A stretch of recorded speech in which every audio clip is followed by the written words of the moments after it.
Uber is already in discussions with governments around the world, including Australia, to put together an air traffic system for flying cars. And these are going to be starting to roll out within this decade. What's up, guys? Welcome to the For the Money. This is a success-driven podcast where we get down in the trenches with high performers, figure out what they're doing before they were getting paid for it. Today, we're flipping the script. We're talking to Commander-in-Chief. This is Jack, everybody. Thanks for having me. Yeah, really good, man. How you doing? Yeah, really good, bro. Happy to be back in here again. It was a lot of fun last time. So. Home away from home, you know. No, I'm really nestling in. Probably get a bed set up soon. Yeah, look, I was looking at that little patch of rug. It looks quite cozy. Very soft. And for those of you listening or watching on YouTube, this wall behind me just reminds me of that Get Him to the Greek, Stroke the Furry wall. It's looking very, very comforting. That's the inspo, so I've heard. Yeah. That was we should use that for the intro. Stroke the furry wall. Yeah, for sure. What's been going on, man? As everyone knows, we launched the first episode of Before the Money podcast at the beginning of this week, so Monday this week, and we got a lot of really good feedback. I think people loved seeing kind of the long form edition of what we are, because I think on social media we show short snippets of parts of our life, but you don't really get the full story. The brand got lots of awareness from that as well, which is amazing. And, I got to know a little bit more about you. I really enjoyed it. I realized watching it back that, like you're saying, we give away little snippets of our life, but watching myself in the long form, I realized how that stuff wasn't out there, Like, I was watching it like, hey, on people who don't know me, they're really going to get an insight to how I think, how I talk. Just from watching that. So I got a lot of feedback as well from like a lot of people who did watch it, came back to me talking about the quality and the content. Yeah. Came we're together onto really something nicely here, bro. Fucking oath we are. What about your week? Big news for you as well? Well, I've been on set for most of the week. Doing what? Doing some shoots. I don't know how much I'm allowed to talk about. Oh, you heard it here first, ladies and gentlemen. I don't know how much, so I'm going to keep it very vague just so I don't end up getting in trouble because I don't know where the boundaries are. But I've been on set in X place with X people. But yeah, that's been most of my week this week. They're long days, but hey, the pay is good and that's why we do it. Did anything else big happen for you this week? I feel like something is, and it's... You just dropped a song, bro. Oh, my God, bro. Lil Dicky. Fuck yeah. Yes, we dropped Lil Dicky on Wednesday. Oh, dude, I was like, it's the second time he's asked. The hype is real. Oh, shit. Yeah, we dropped Lil Dicky. It's doing really, really well. I'm very happy with the response. I'm very happy with the track. Yeah, if you haven't heard it, go listen to it. Just because and she pretty, and my little bitch shapes gotta call a little thicker. Think I wanna spend the day, maybe nigga call a Suki pizza, give it all away, 'cause little thicky, with me, with me. It's probably one of my favorite songs that I've made. Very close to home as well. It's a banger. It pops. And on Spotify, when you search up a song and you play it, how it just continues to repeat that song until you go onto another playlist.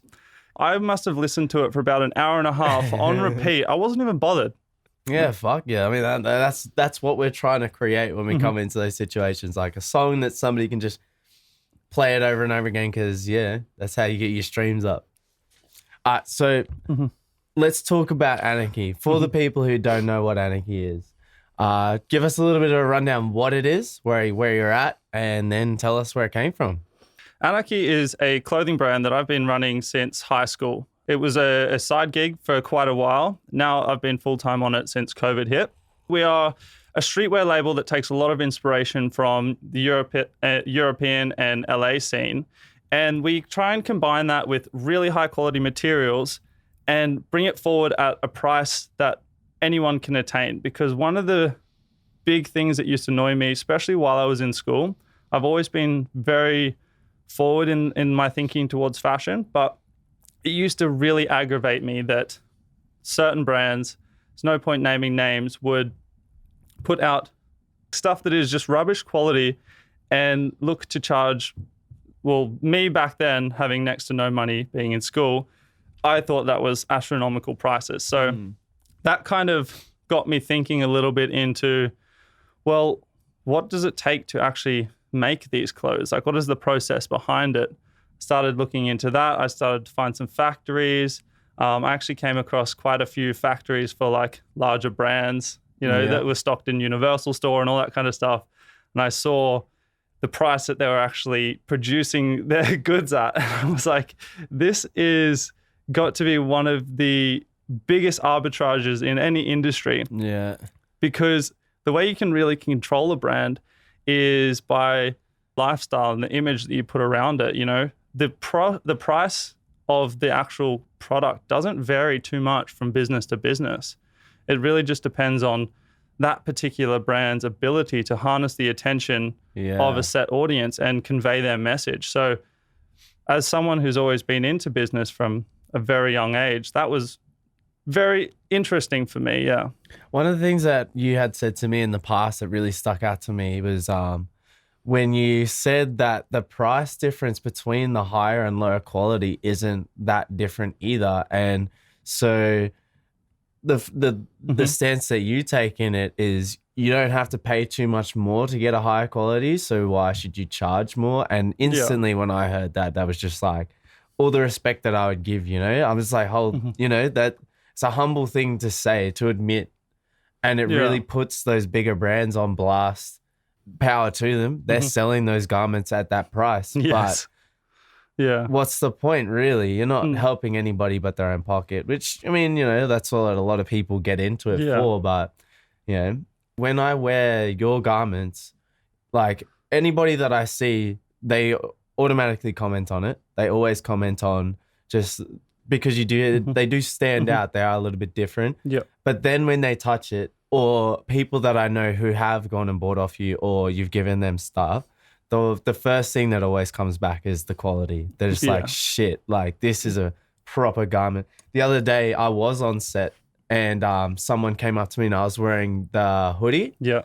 And they're like, oh, that neckline's so nice, and came in and like they're feeling it and they're like, holy shit, this is really nice. And then I start showing her the finer details. Like my favorite part on that hoodie is the little the embroidery at the bottom of the pocket. Panel hoodie. It's just like it's so clean, man. All the little details. That's what makes a big difference in the long run, you know. Although clothing is something that I am deeply passionate about, I have a massive interest in, it's not my motivator. The one thing I do love about clothing is the fact that it's our way to, morph our being. It affects the way we feel. It affects like the image that we're portraying out to the world. It affects our entire life. And it's one of like the oldest kind of forms of, self-expression.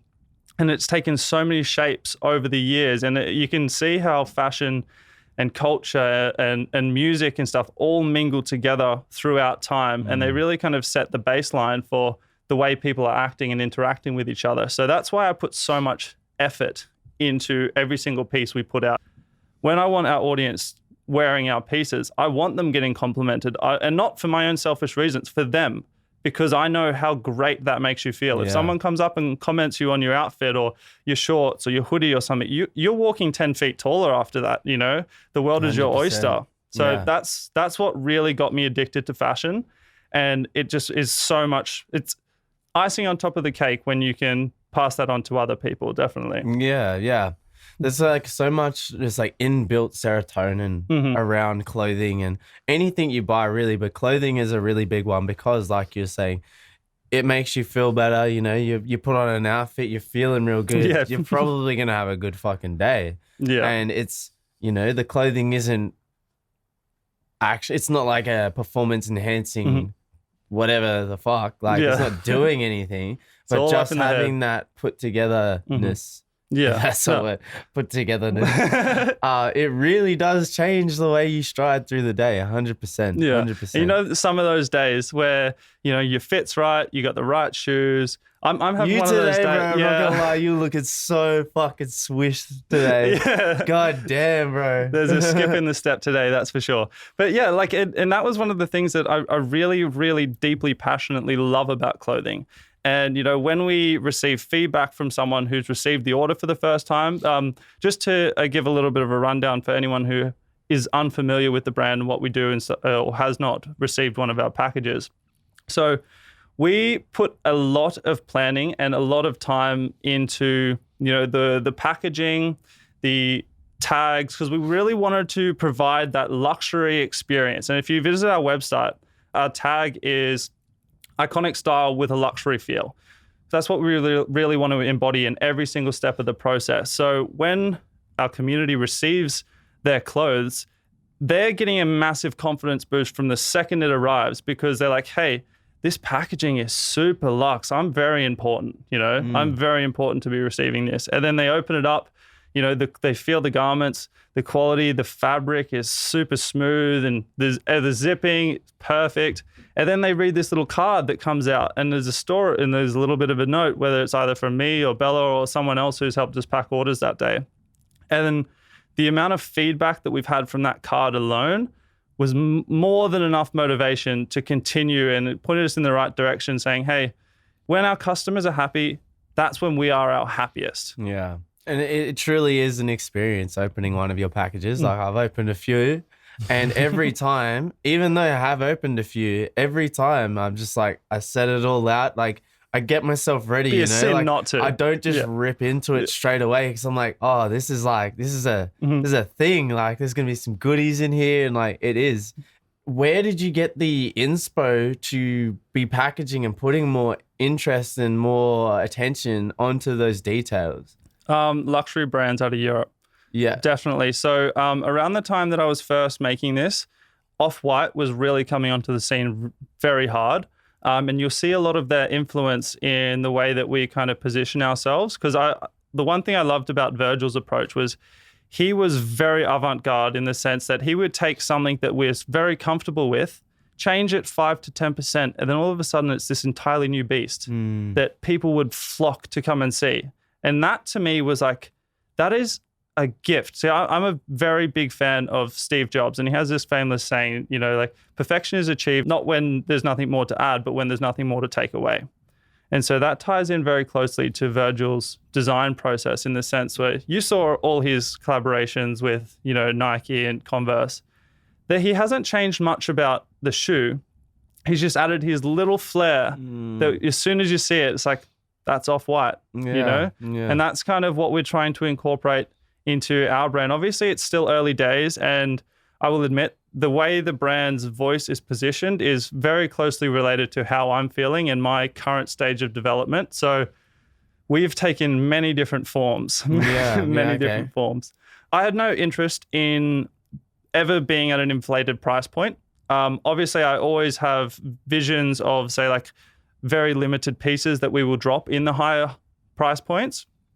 But I want to connect to as many people as possible, because as you guys can kind of get the grips with this podcast, we're going to start progressing more and more into community-driven operations. Clothing is a great one to connect with the community, but it's nowhere near as powerful as if you mix it with, say, like a YouTube channel, this podcast, for instance, where people can really get an understanding for the people behind what they're supporting. Yeah. You know, so yeah, there's lots in the works for Anarchy. Yeah, I mean, and one of the things that you've said is you've taken a lot of different forms. Like, I remember when I came to buy a shirt off you and you were back at Nike Quarter, and you know, it's still a dope shirt, but it's so different from your latest drop. Completely different. Like, can you tell us some more of those forms that you've gone through, some of those stages? I might just walk through the evolution of Anarchy. Yeah, go for it. So initially, it was Anarchy Designs, and we were doing graphic and web design. So might as well start. So, go for it, bro. The stage is yours. So I I kind of got very interested in business towards the end of junior school when I realized I could kind of do jobs for people around my neighborhood, and I'd create a set fee for a particular type of jobs, like handyman, gardening, all that kind of stuff. And then I would get some of my friends from school to come and work for an hourly wage. And then I kind of calculated, hang on, if we get this much work done and then I pay them that much, I'm left with, an arbitrage of profit on top of every single employee. So very early on, before middle school, I was thinking like, hang on, the more people I get involved in what I'm trying to do, the faster we can grow. Yeah. So then straight away that took my thinking from like, oh, I want to become successful to, hey, let's create an army of successful people and fucking take over the world, in the best way possible. So then that kind of led me into doing all sorts of different entrepreneurial endeavors, like from selling pizzas and all that kind of stuff at lunchtime, because there was a pizza shop close to school and doing all those kinds of things. I did lots of business programs throughout high school that got me lots of cool contacts, information, but above all, it opened me up to people in the real world that are doing a real business. And because up until that point, I couldn't care less about reading anything. Like I hadn't finished a book until 2.5 years ago. Now I think I've polished off nearly 100, So just as soon as I got that, it was just a flick switched inside me, basically.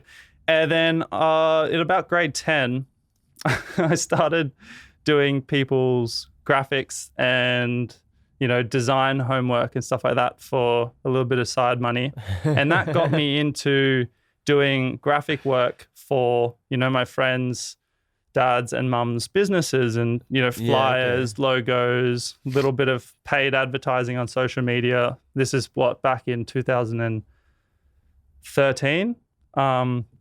So I've had lots of different touches in the space that, in skills that are now so crucial in today's world of business. In a world of online business, I already had experience in graphics and marketing, all those kind of things, which in retrospect were very, very helpful. To give people a perspective, at this time, my business name is Oracle Imaging Solutions. So it's something that I came up with in a school business project. I ended up getting a very good grade on it. So I'm like, fuck it, let's run with this. I always did a business. Turn it into a real thing. Yeah, I already did a business plan and all that kind of shit. So I'll run with that. And I basically ran with that until the end of grade 12, doing the same kind of thing. And then straight out of high school, I started doing poster work and paid advertising for the two of the nightclubs in Surfers Paradise, the Bedrooms and Sin City.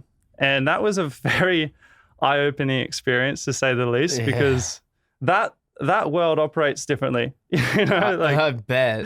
That world operates very, very differently. You hear a lot of rumors coming out of that spectrum. Yeah. Okay, 25 minutes and Sweet. counting. All right, we're back on. So after I got a little bit of experience there, because that was my first time actually working in an operating business, so I was a contractor, so I didn't work in there, but when I would come in, we'd do our strategy meetings and all that kind of stuff. I just got to see how they were operating, how Jamie was running the place, and it was interesting. And then I decided to go to uni. I was like, okay, I'll go and do a business and digital media double major. I got through about 6 months, so one semester. I did a fourth year course or a third year course or something like that straight out the gate. It was small business and entrepreneurship. There was only about 8 of us in the class, and my lecturer was the exact same as the guy who ran the workshop. Yeah. And so for everyone who knows the Gold Coast, there's a very kind of prestigious restaurant in Broadbeach called Etsu. It's a Japanese restaurant. Oh, so good too. He was the one that started that. So it was really interesting to work close to him because our end of semester assignment was to pitch a business plan to a panel of investors. He brought his investor friends in. And some people, there was one person in there that invented like a theft-proof backpack. got a little bit of funding from this course, and about 18 months later, they were being stocked in Culture Kings. You know, cool. so I liked that side of uni where it was real practical connections, and, you know, they threw us right in the deep end. But everything else, all my other courses, I couldn't stand. So I didn't really hang around uni for too long. Yeah. Because they kind of got a point where I was sitting in lectures, I was designing client logos while they were talking about what, you know, the internet means. I was like, no, you know, I know this is going to get better, but it's not for me right now.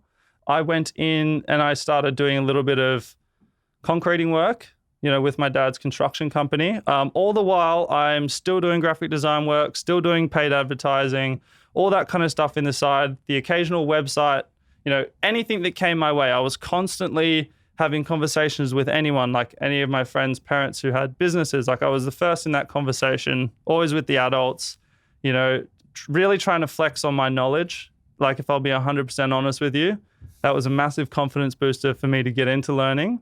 So always doing digital work when I got home from work, you know, with dad's concreting business, straight on the computer, designing a logo, website, all that kind of shit. Made lots of mistakes, wasted lots of money, but I learnt a shit ton. Yeah. Can't really say wasted. No. Yeah. No, exactly It's right. all part of the process, as you know. Yeah, exactly. You know, so when I left school, I also started putting some of my graphic design prints onto AS Color t-shirts. We just printed them locally, selling them at markets, stuff like that. We had an online store, but I think over the whole time that we were doing this, you know, formation of Anarchy, we probably only got 6 sales through our online store, you know, and that was probably 6 months, 7 months. Would you say like your focus was probably more, because you're at markets and stuff, the focus was more in that face-to-face sale? Yeah, most definitely. And that was when I really learnt the kind of the power of touch in the fashion industry, especially when you're buying off a brand you've never heard of before or never seen before. From there, we started, if you're from the Gold Coast, you might have remembered a place in Helens Vale called Night Quarter. And it was just a big fenced-off area with probably 150 big storage containers in it. Some of the storage containers were cafes, or some of them were shops. And like we had one of these storage containers as our store. And this was our first kind of retail experience. I remember when we first applied, I had no clue what we even needed. I didn't have any kind of insurances. I think my business wasn't even registered properly. I don't think I had the name or anything. I had the domain. That was it for Anarchy Designs. And that was it. I didn't have a registered business, nothing like that. So in order to go through the process to get into Night Quarter, I had to somewhat become more of a legitimate business. Yeah. So the theme that you're probably going to pick up along this story is nothing that I did, I knew how to do, but by focusing on what I wanted to achieve instead of how to achieve it, I had to put the puzzle pieces, in front of me. And they're like, okay, now you have to be more official to be in the Night Quarter. So now what do I need to do to make it more official? Yeah, exactly right. So you focus on the outcome, and then the input will follow. It was a roller coaster. I mean, we got really heavy rains for like a period of like a week and a half. And then we showed up after about 2 weeks of solid rain. All our stock was drenched. We had about 6 inches of water in the middle of our, in the floor of our container. Shit was moldy. Probably disaster. It was not good. But then, you know what? That was my first negotiation with a completely external, business person. And I was shitting myself. Even though, I had every right to be annoyed because our stock was ruined, I was so scared just to go and, fight confront him about it. Yeah. Because that's like, ultimately, like, they've given you a pretty shit container that's leaked all this water into. You've lost probably like thousands of dollars of stock. Yeah. Well, not too much. Like back in those days, even though it feels like thousands of dollars, we might have lost probably like $400 or $500 worth of stock, you know? Oh, okay. So it's not too bad. Still a big loss though. Yeah. Especially at that point. Time. Yeah, definitely. Especially because it's not cheap to get one of these stalls. You know, I think we were paying like $300 a week, and it's only available on Friday, Saturday, and Sunday nights. Fuck, that's fucking steep. It was. God. You know? Because you only got those 3 nights to sell too. It's not like you can just rock up and be there all the time and always be selling. But if you think about it as well, the predominant attraction of this place was like food. It had extravagant foods and burgers and ice creams and all that kind of stuff. So no one was going there to buy clothing or knickknacks or anything like that. So we were up against that. But at the end of the day, I think I worked out the figures at the end of it. And it sounds like I'm making this up, but I think we were in the green like $43 or something. You know? And that's not counting the money that I spent on dinners there. You know? Yeah, you're just funding your nights out. Yeah, literally, you know. So I learned so much about that. You know, I got to talk to people and I learned how important that story was, because as soon people would come and look at our shirts and they'd touch them and, you know, they'd be, oh, cool, and keep walking. Whereas if I'm out there and I strike up a conversation and they always would ask like, oh, who designed your shirts? And I'd be like, oh, I do. And then it's game on from there. Because, you know, straight away they want to know what you've been doing, how you do it, how you come up with the ideas. And, you know, when you provide context to the piece of artwork that they're looking at, all of a sudden the value skyrockets. Yeah. It's really amplifies the power of story in any kind of product. I know we're going to be talking a lot about fashion, but this is any kind of product, even, you know, promoting your own personal brand. If you're trying to build up your social media, build in a story and a narrative so people kind of can relate to what you get behind and what you stand for. Because if you're just a blank wall and you allow everyone to paint whatever they think all over it and you just go with the flow, no one can relate to you, you know? You're just someone for them to dump on, you know. Whereas if you take a stand in what you believe, then, you know, that's a conversation. I feel like as well from like a potential buyer's perspective too, like if you're a brand that's just a brand and there's not much else, it feels like sometimes, I personally think this, when there's no real connection between the brand and like who they are or like who's running it, it almost feels like a money grab. Yeah. It's like, they just want me to buy their shirts so they can get money. They get a bit richer off me.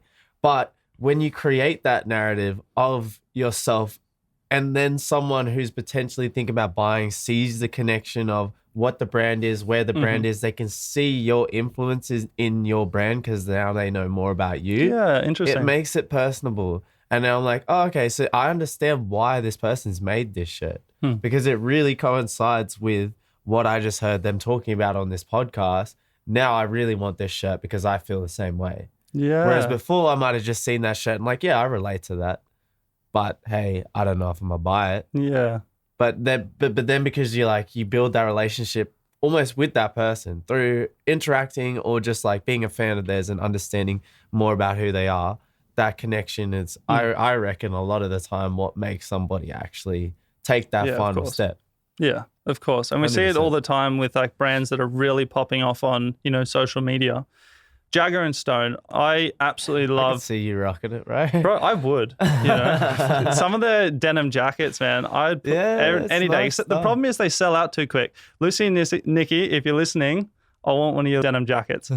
So that's a brand that I really, really respect. I think it comes across somewhat unintentional because I feel like this is just the way that these girls think, but their brand message and the lifestyle that they've created around, you know, their image is so captivating and so engaging. It's like, fuck, I want to go hang out with whoever's wearing Jagger Stone. Yeah. Because you're just like, that just sounds like a fucking sick time. It's a community at the end of the day. Exactly. And it shows whenever they post a new drop, they're just getting feedback from all different types of people. This is another reason why I seriously respect them, because they're not pigeonholed into you have to be this type of person in order to fuck with us, but you have to care about these kind of things and you have to be a good time. We don't want negative people around us. I'm very much the same. So huge respect, Jagger and Stone. You're an inspiration to us for sure.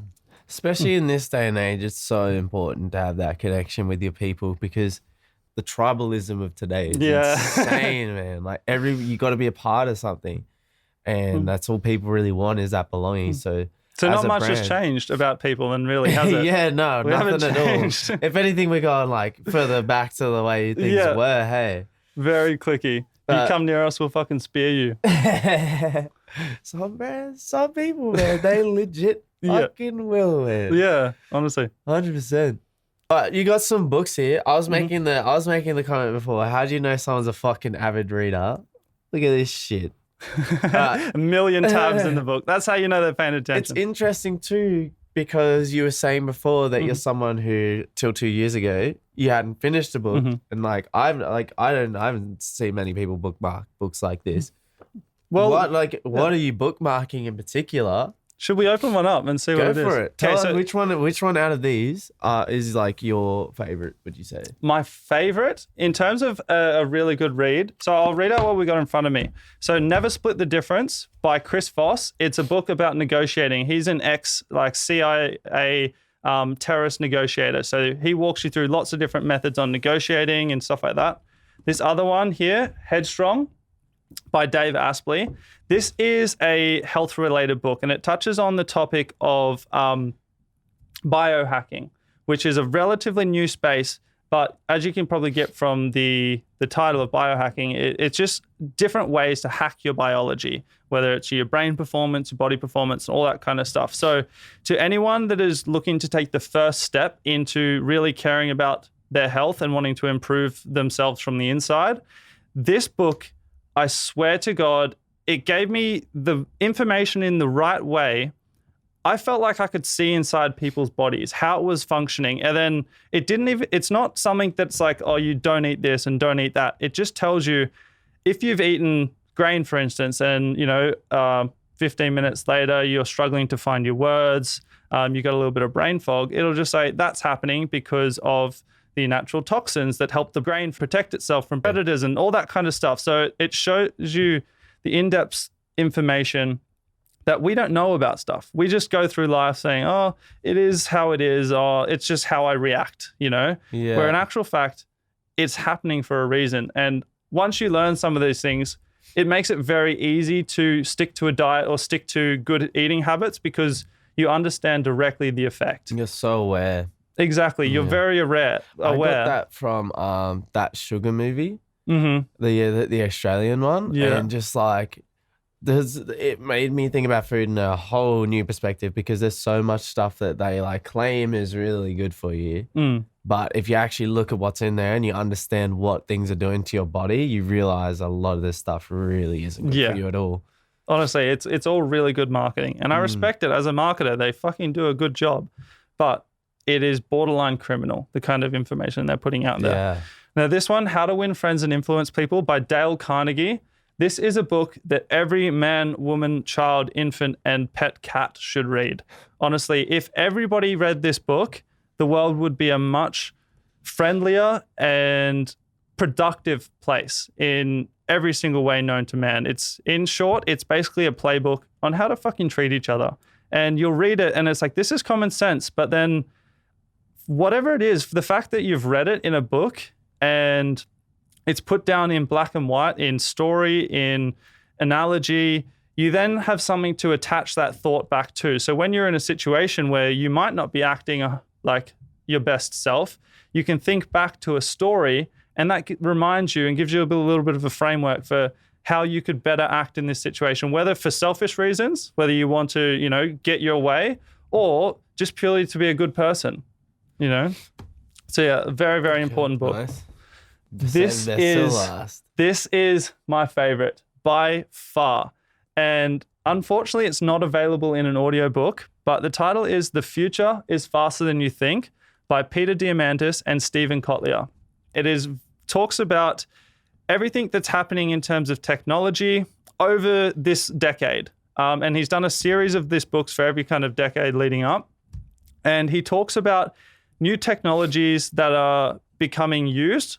Because as we all know, it takes a long time for a technology to actually start entering into our lives and affecting us, right? So it's talking about the technologies that are entering society, how they're joining together, and basically changing everything that we know about the world. And the reason why this book is extremely captivating for me is because I've always been someone who's looked into future technology, like flying cars, lots of things towards around biology, longevity, these kinds of things. But I didn't realize how close it all was. So the Uber is already in discussions with governments around the world, including Australia, to put together an air traffic system for flying cars. And these are going to be starting to roll out within this decade, meaning, 2027, 2028. Yeah. By that point, autonomous vehicles will be very prevalent. Yeah. I remember because you were telling me about this book a while ago. Yeah. And you were saying that it was like something crazy too, like 2024 or 5 or something. You'll have to have like a permit to be a human driving your car. Yeah. Because the autonomy is coming, and it's when it gets here, it will happen fast. Because obviously, like something for like autonomy to work, you need most of the cars on the road to be autonomous. Yeah. The problem is the humans, not the computers. Yeah. This one, from when you told me about this book, that really sparked my interest. Like I could definitely see myself reading that one, just because I too are very interested in technology's advancement. Yeah, and I had a conversation the other day. So when I do social media for Anarchy, I try and implement as much of my personal thoughts as possible. I don't like to project opinions, but I like to plant seeds of information that get people thinking in like a little bit of an out-the-box way. So I posted the other day an article that I read from SpaceX talking about their plans to set up their first civilization on Mars within this decade. Yeah. So obviously that'll only be a few people, but he was talking about the one-way ticket to Mars is $500,000. And I basically just asked our audience, would you move to Mars? Keeping into account that our generation could quite possibly live to 150, 200 years old. And I just left it at that. Lots of people said no, understandably. I wouldn't want to move to Mars. But a lot of people also came back to me and said, that's impossible. We'll never live that long, blah, blah, blah, blah, blah. And I just, kind of said, well, that's what I thought as well. But just in the last, 5, 6, 7 years, the amount of things that we've discovered, like obviously stem cell research has been around for a while, but now the implications and the practice of stem cell transplants are getting so good and so accurate that we can heal virtually anything, with the right resources. Another thing as well, they found this fungus that's found underneath the stone heads on Easter Island. And this fungus basically, when tested on pigs, monkeys, and rats, increased the healthy lifespan of these animals. So not just the lifespan, the healthy years by 40%. Because what that did was it diminished the proteins in the blood that were basically responsible for aging your body. Yeah, okay. Another thing that was really interesting as well, and we could talk about this book for fucking 3 hours. This will be a Joe Rogan episode before we know it. Another thing that they found is when they they connected the blood circulatory system of an old mouse and a young mouse. And as the blood circulated from the old mouse to the young mouse, the characteristics of the age swapped. Like the skin became thinner on the young mouse. Its eyes started to cataracts. Its stomach digested food slower. Its blood vessels like strangled themselves slightly. And the adverse effect happened to the old mouse. Yeah. So that's some like witch shit when they're like getting young, beautiful girls to try and make themselves young and beautiful legit, again. Bro. Pizzagate. I swear it's fucking real, man. They're drinking babies down there to stay young. As soon as I read that, I was like, the tales are true. Babies, it sounds horrible. Literally. Some fucked up people in this world, man. Dude, I wouldn't put it past some of these people out here, bro. No. Like some of these people, like some of them botched celebrities, bro. Like, blend up a little fetus and drink it and you'll be 20 years younger again. They'd be like, literally, put them in the juicer. But like, so if you think about it though, if you've got all the money in the world, you've got fame, you've got everything you want, you've got your islands, all that shit, you've got power, what else is there to accumulate? Years. That's it. Time. Yeah. That's all there is to accumulate. And with that kind of resource and with that amount of pull on what goes in the world, if they're not doing that shit, I'm very, very surprised. you know? Yeah. So yeah, like you said, if you got it all too, like they're living in a way that you probably, like you want to keep living like that in most cases. Yeah, exactly. So yeah, they're definitely. I don't remember what documentary it was or what it was but I remember watching a video of this guy who was supposedly an anti-aging specialist, and he was saying in his lifetime he will not die. Like, he reckons by the time that he's about to go, they're gonna figure it out, reverse his aging, and he's not gonna die. And this guy was very versed in it. Like, I don't know anything about the inner workings, Big words. he did. Yeah, he did. He was spitting all those big words. So I'm like, okay, this guy, like, he knows what he's talking about. And yeah, and his main thing was like, look, I'm not worried about death because it's not going to happen to me. Yeah, wow. No, I say the same thing about tattoos and stuff like that. I love the art of tattoos, and if I wasn't so indecisive about my particular design style, I'd probably have a lot of tattoos. Yeah. And when I have this conversation with people, they're always like, oh yeah, but what about when you're older? I'm like, do you understand how fast times are changing? By the time I'm at a stage where I don't want tattoos anymore, if that ever comes, laser removal is going to be that painless and that easy. Yeah. It'll probably be a half an hour ordeal. Yeah, definitely. 100%. Changeover. Quick change. 100% though, like with the tattooing, like even now, my partner, when I met her, she had a little tattoo on her shoulder that she didn't really like. Yeah. And I reckon since I've known her, she had about 6 maybe sessions, and I see this patch on her shoulder now, and if you look carefully, you can see that maybe something was there. Yeah. But it's gone. Like, really? You wouldn't even see that patch and think that there was a tattoo there. I just know that it was, and I can see where there's like a little bit of difference in the skin tone. Yeah. But and you wouldn't think twice about it unless you knew that there was a tattoo there before. Yeah. And that's come along really quickly, that technology. Yeah, definitely.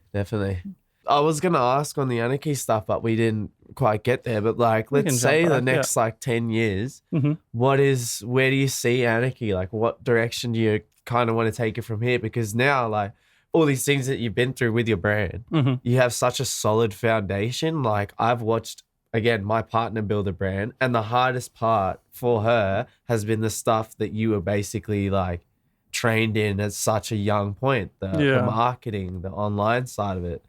So now that you have this foundation, you're in such a strong position. Yeah. Where are you taking it?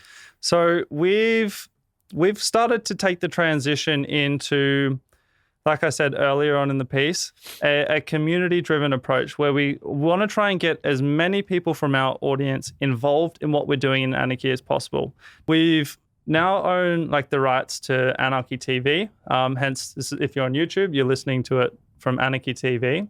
And this is going to be a segment that we build out, and we eventually accumulate more shows and start. I want to provide a platform for influential people to come and talk about the real world shit that isn't necessarily absorbed as freely in the general markets, and especially not on national television and stuff like that. So the example I use is J. Cole, the rapper J. Cole, is a huge inspiration of mine. He has lots and lots to say. He has lots of great opinions and how we can improve humanity. But unfortunately, a lot of his wisdom falls to deaf ears because he's speaking it in an environment where people just want to hear him rap. They're like, just lay another beat, stop talking, give us another song. So I want to provide a platform for individuals like him with a clear voice and a mission to come and speak to people that are culturally relevant, as well as, we care about the world, we care about humanity, and we want to learn above all. So I want to provide content and clothing and furniture, shoes, fucking jewelry, everything. And we're going to change the game in the way where we're going to cut out all the fucking greed in this industry and just say, why not just make good fucking products at the price that they should be at, instead of creating all this bullshit marketing tiering systems just because you want to make a little bit more money. So yeah, we just want to do what's fucking best for consumers. Level the playing field. Literally level the playing field, you know. And a big thing as well is, as you can tell, I'm very passionate about business, and that's never going to be something that's not inside me. So I want to provide information around business, but on like what we're doing here. We're having a conversation. We're sharing the lessons that we learned from our experience. You know, we're not putting up a whiteboard and saying, you know, E equals MC squared, all that kind of shit. You know, we're just talking about real world experiences. And as we get more resources, there's going to be lots of you people watching right now that we want to get sitting right alongside us, because I'm sure you have lots and lots of incredible stories, stuff that you've learned from it. And we want to hear that, and we want to share it with the world, because, you know, it's really, really important, especially in times like this. Fuck yeah, dude. Fucking oath. Let's fucking do it. We're taking over. Get on now. It's gonna be harder to get on later. You get in now, you get all the good shit. So. Also, I wanted to mention, so as a thank you for hanging around, you know, I know this is a long podcast, but we've had lots of fun. This has been an awesome conversation. We covered a wide range of topics. So as a thank you for listening, I want to drop a fucking 40% off code. God I know. damn. Huge. Okay. So the code is, what should we call it? Why don't we call this, the code is Future 40. So Future 40. That will get you 40% off the entire store. That was just off the cuff. So if you're watching on YouTube, I'll put it up on the screen. But tell your friends to come listen to the podcast, because this has been lots of fun. Fuck yeah, dude. Fucking Till oath. next week. Till next week. Let's do it, man. You've been with Before the Money with Jack And Reese. Fucking This oath. is your new favorite podcast. Nice. All right, where's Scott gone? Donskis. I think they're on the couch. Oh, there he is. Hey.